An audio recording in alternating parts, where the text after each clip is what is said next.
rotates from rest to 312 revolutions per minute during a 0.45 second time interval.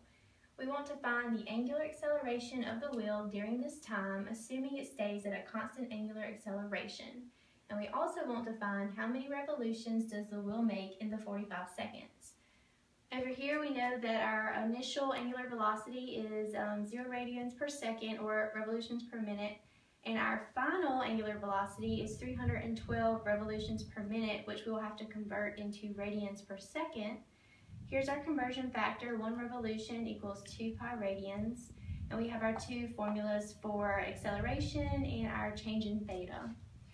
First, we want to convert our 312 revolutions per minute to radians per second. So we have 312 revolutions per minute. We convert it into radians per second. We're going to just leave it as pi for now. And then we convert our minutes into seconds, and we get 10 pi radians per second. We're going to take this answer and plug it into our acceleration formula. So the change in angular velocity is 10 pi radians per second minus 0.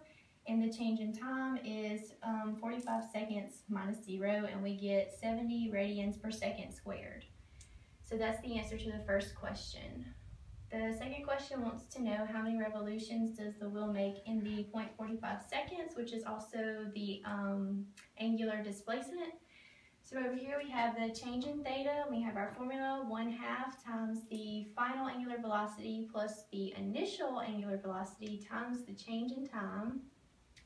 So we have 1/2 times 10 pi radians per second plus 0 times the 0.45 seconds, and we get 7.07 radians, and we want to divide that by a revolution, which is 2 pi radians.